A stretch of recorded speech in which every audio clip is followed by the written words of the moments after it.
Assalamualaikum warahmatullahi wabarakatuh. Perkenalkan, nama saya Nifari Pranata, FM 2001 2010 Di sini saya akan membawakan materi berjudul Introduction of Artificial Intelligence and the Nature of Government. Sebelum kita membahas lebih lanjut materi ini, kita harus tahu nih, apa sih Artificial Intelligence itu?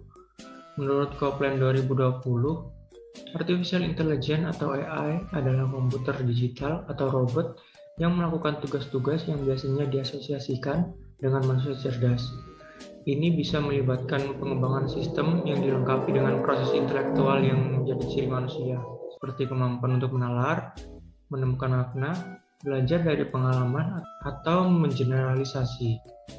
Menurut Marr 2018, AI mengacu pada teori dan pengembangan sistem komputer yang dapat melakukan tugas-tugas yang biasanya membutuhkan kecerdasan manusia. Contoh tugas termasuk persepsi visual, pengenalan suara, pengambilan keputusan, dan terjemahan antar bahasa.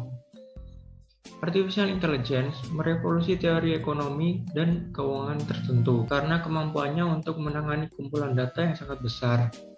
Lalu machine learning. Menurut Marwala, tahun 2018 menjelaskan machine learning sebagai pendekatan statistik untuk membuat mesin cerdas. Contoh machine learning adalah jaringan saraf.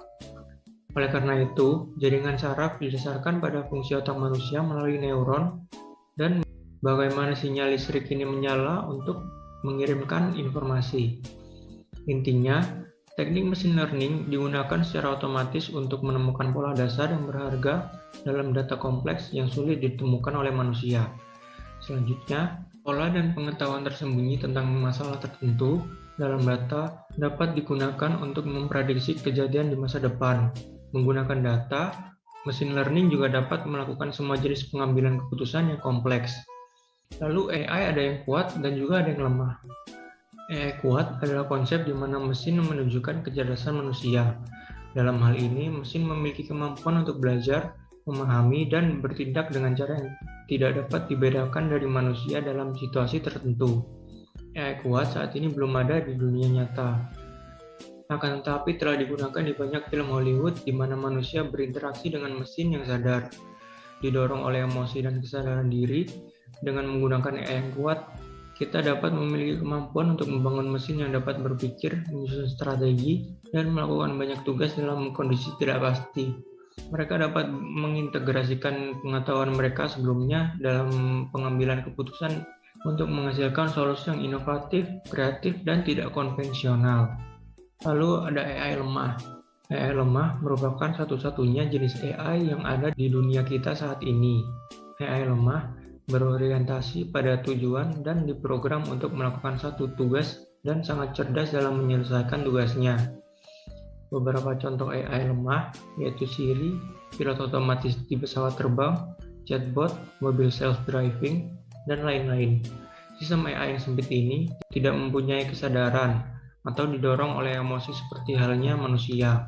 Mereka menggunakan informasi dari kumpulan data tertentu dan tidak melakukan tugas apapun di luar satu tugas yang dirancang untuk mereka lakukan. Seperti yang kita tahu, saat ini Artificial Intelligence atau AI telah berkembang pesat dalam penggunaan bisnis. Beberapa perusahaan kelas atas menjadi pionir dalam penerapan teknologi tersebut. Banyaknya perusahaan teratas memanfaatkan cloud computing dan edge computing. Membuat perusahaan AI harus mengintegrasikan berbagai teknologi untuk memenuhi tujuan utama mereka dimanapun, baik di perusahaan ataupun kehidupan sehari-hari. Machine learning juga memegang peran penting dalam bidang ini, di mana perusahaan AI perlu memperluas jangkauan teknologi mereka melalui kategori dan proses operasi teknologi lainnya, mulai dari predictive analytics, business intelligence untuk data warehouse tool, hingga deep learning untuk mengurangi risiko dalam industri. Salah satu contoh perusahaan yang menggunakan AI adalah Tokopedia. Perusahaan e-commerce Tokopedia menghadirkan sejumlah inovasi teknologi digital di platformnya guna membantu lebih dari 11 juta UMKM lokal dan lebih dari 100 juta pengguna aktif bulanan, termasuk pengguna sistem operasi seluler Android dan iOS. Pengguna Android dapat memanfaatkan berbagai fitur termasuk dark mode, Chromecast support, voice assistant, hingga NFC yang memungkinkan pengguna bisa membeli dan update saldo kartu uang elektronik dengan mudah dan cepat di Tokopedia. Salah satu inovasi terbaru Tokopedia yaitu fitur VoiceOver. VoiceOver ini mempermudah tunanetra pengguna Tokopedia dalam menggunakan aplikasi Tokopedia, baik dalam memenuhi kebutuhan sehari-hari hingga menciptakan peluang bisnis online, khususnya di tengah pandemi. Selanjutnya, peran AI di Tokopedia. AI membantu memberikan rekomendasi terkait produk yang ingin kamu cari, atau recommendation system.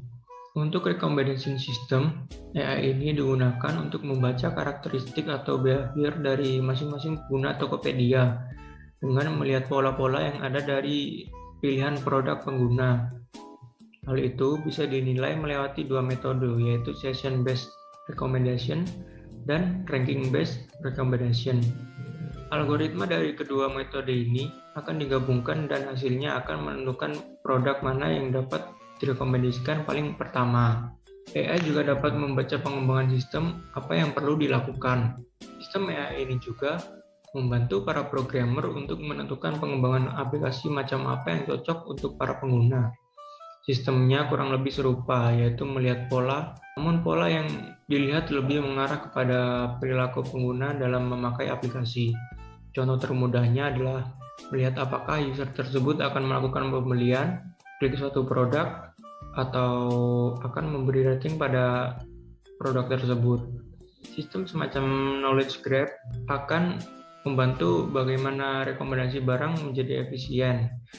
Pada akhirnya, dari data ini semua dapat digunakan untuk mengembangkan aplikasi dan memutuskan memperoleh fitur apa yang paling dibutuhkan. Selanjutnya yaitu Goto. Goto yaitu grup teknologi yang menaungi Gojek, Tokopedia, dan Goto Financial, memilih Google Cloud sebagai mitra teknologi utama untuk mendukung fase pertumbuhan bisnis Goto di Asia Tenggara. Goto yang dibentuk pada awal tahun ini akan menggunakan Google Cloud untuk memanfaatkan infrastruktur yang aman dengan skala yang mudah disesuaikan, kemampuan analisis data yang terdepan, serta alat-alat produktivitas dan kolaborasi yang canggih.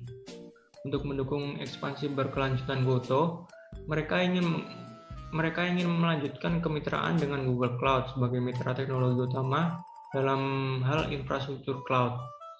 Pemanfaatan data dengan cloud artificial intelligence dan machine learning, serta kebutuhan produktivitas dan kolaborasi dengan Google Workspace. Sekian penjelasan dari saya, kurang lebihnya mohon maaf. Wassalamualaikum warahmatullahi wabarakatuh.